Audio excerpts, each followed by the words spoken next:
ఎందుకయింది? ఆదరణ ఎలాగొస్తుంది అంటే మిగిలిన వాళ్ళకి ఆదరణ ఎలాగొస్తుంది. అలాగే చనిపోయినటువంటి అనగా భూమిని విడిచిపెట్టినటువంటి మన వెంకన్న గారికి ప్రమోషన్ లేదంటే మరణించిన వారికి ప్రమోషన్ ఏ సందర్భంలో వస్తుంది అంటే కనుక 16వ వచనం కాడి చదవండి ఒకసారి. ఆర్భాటముతోను ప్రధాన దూత శబ్దముతోను దేవుని బోరతోను పరలోకము నుండి ప్రభువు దిగివచ్చును. ఇదిగో ప్రమోషన్ చెప్తున్నాడు ఇక్కడ. క్రీస్తు నందుండి మృతులైన వారు మొదట లేతురు. ఇంకా ఉంది సజీవులమై నిలుచుండు మనము వారితో కూడా ఏకముగా ప్రభువుని ఎదుర్కొనుటకు ఆకాశ మండలమునకు మేఘముల మీద కొనుక్కోబడతాం. ఇది ప్రమోషన్. ఎవరికయ్యా ఈ ప్రమోషన్ ఏంటి? అసలు పరలోక రాజ్యం ఎవరికి అంటే క్రీస్తు నందుండి. అవునా? ఎవరిలో ఉండటండి? క్రీస్తులో ఉండి క్రీస్తును సొంత రక్షకునిగా అంగీకరించి పాప జీవితాన్ని విడిచిపెట్టి క్రీస్తునే చూస్తూ యేసు వైపు చూస్తూ అలా ఎవరైతే గనక ఈ యొక్క భూమిని విడిచిపెడతారో అలాంటి వారికి దేవుడు సిద్ధపరిచాడట పరలోక రాజ్యం. కాబట్టి పనిష్మెంట్ కాదు మరణం. ఎందుకంటే మీరు వాక్యాల్లోకి మీకు అన్ని తెలుసు కాబట్టి నేను చూపించట్లేదు. కొరింథీయులకు రాసిన పత్రికలో ఉంటదన్నమాట. క్షయమైనటువంటి శరీరం అక్షయతను ధరించుకోవాలంటే ఈ శరీరం ఏమైపోవాలట? క్షయమైపోవాలి. మనం అక్షయులం అవ్వాలంటే గనక మహిమ ఆ రాజ్యానికి చేరాలంటే గనక ఈ శరీరము పరలోక రాజ్యానికి చేరడానికి అవకాశం లేదు. కాబట్టి పరలోక రాజ్యం చేరాలంటే మనుషులందరూ కూడా మరణానికి చేరాలి, మరణించాలి. మరణించకపోతే మహిమ లేదు. మహిమకు చేరాలంటే మరణించాలి. కాకపోతే వెనుకున్న ఇందాక శ్రేణి గారు అన్నారంట కదా, ఏమని? ఇప్పుడు తెలుస్తుంది లోటని. బ్రతుకున్నప్పుడు ఎందుకు తెలలేదు? అప్పుడు కూడా తెలిసి ఉంటుంది. కానీ చాలా మంది కట్టండి బ్రతుకుండగా తెలియదట. అయితే ఇలాంటి మాటలు కామన్ అయిపోయింది అందరికీ. ఏమని?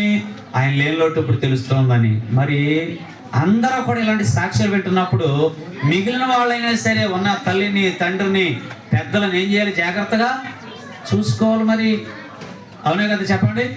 చూసుకోవాలి కదా. ఇప్పుడు ఉన్నవాళ్ళు ధన్యులనే కదా అర్థం. ఇప్పుడు తల్లి ఉన్నవాళ్ళు తండ్రి ఉన్నవాళ్ళు ఎవరు ఇప్పుడు ధన్యులు. మరి ఆ ధన్యులైనటువంటి ఆ పిల్లలు తల్లిదండ్రులను జాగ్రత్తగా చూడండి ఈ యొక్క ఆదరణ కోడిక ద్వారా. ఎందుకంటే ఇందాక వదిలి గారు చెప్పారు. ఇప్పుడు ఈ మాటలు ఎన్ని చెప్పినా వెంకన్న గారు వింటారా? వినరు. ఎన్ని చేసినా ఆయనకి చెందుద్దా? చెందదు. కాబట్టి బ్రతుకున్నటువంటి తల్లిదండ్రుల్ని పువ్వుల్లో పెట్టి చూసుకోండి. కొడుకులైనా కూతుళ్ళైనా సరే వాళ్ళు ఎలాంటి వాళ్ళైనా సరే జాగ్రత్తగా చూడండి. ప్రభు సన్నిధికి నడిపించండి. ఆయన అన్నారట కదండి, క్రీస్తు నాకు కనపడుతున్నాడు రమ్మంటున్నాడని. ఎంత గొప్ప ధన్యత అండి. కాబట్టి ఆ రీతిగా పనిష్మెంట్ కాదు మరణం అనేది, ప్రమోషన్. పరలోక రాజ్యానికి వెళ్ళాలంటే ఈ దేహాన్ని ఏం చేయాలి? ఇక్కడ మనం విడిచిపెట్టాలి. ఆ ప్రమోషన్ రావాలంటే ఇక్కడ వాక్యం చదివాం. క్రీస్తు నందుండి. ప్రకటన గ్రంథం 14వ అధ్యాయము. ఇది కూడా చదవండి ఒకసారి.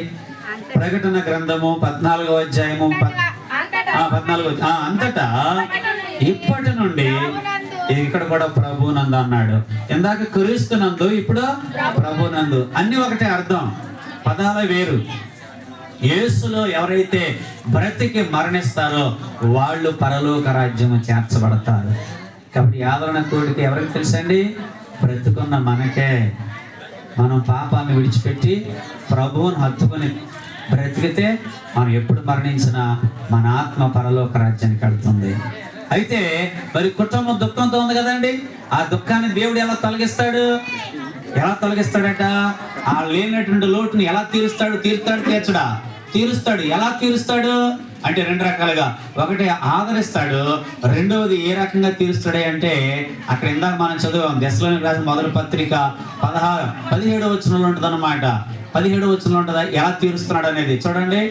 ఆ మీదట సజీవులమై నిలిచుండి మనము వారితో కూడా అంటే ఎవరితో కూడా?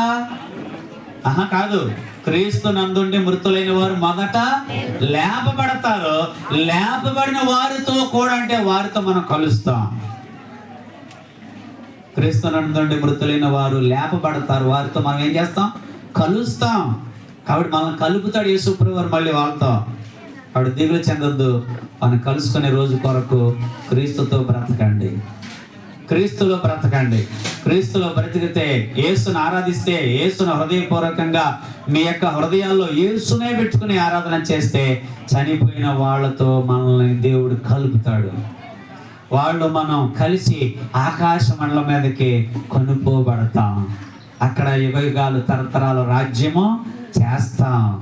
ఎంత గొప్ప ధన్యత అండి. కాబట్టి కుటుంబం దుఃఖపడద్దు, కుటుంబము అలాగే మనం కూడా విచారించవద్దు. వారిని కలుసుకుంటాం, మనం వారిని ఎదుర్కొంటాం, మనం వారితో కలిసి రాజ్యము చేస్తాం. అలాంటి గొప్ప ధన్యత ఇచ్చేది ఎవరై అంటే నీవు నేను ఎవరు కాదు, ప్రభు అయిన యేసుక్రీస్తు వారు మాత్రమే. కాబట్టి ఎవరు చూడాలి? ఇప్పుడు మనం దేవుని వైపు చూడాలి. ఎవరిలో ఉండాలి? మనం క్రీస్తులో ఉండాలి. ప్రభు నందు మృతుల ధన్యులు. కనుక వెంకన్న గారు ప్రభువులో రక్షణ పొందారని వదిన గారు చెప్పారు కదా, వారు చివరిలో కూడా మరి కొంచెం అప్పుడు ఏం చేయండి? ఆదరించుకోనండి, దుఃఖపడవద్దు, విచారించవద్దు. అలాగే బ్రతికి ఉన్నటువంటి తల్లిదండ్రులు కలిగిన పిల్లలు చక్కగా వాళ్ళని చూడండి. ఈ యొక్క మాటే యాదన కోడిక ద్వారా దేవుడు తెలియజేస్తున్నాడు. కాబట్టి ఈ మాటల ద్వారా ఆదరించబడండి. ఉన్నటువంటి తల్లిదండ్రులని జాగ్రత్తగా చూడండి. దేవుడి మాటలు దీవించి ఆశీర్వదించును గాక. ఈ సమయంలో మా ప్రియులు మీ పిలుపుని అందుకున్నారు. నేనైతే కుటుంబం దుఃఖంతో ఉంది, మాకు దుఃఖమే.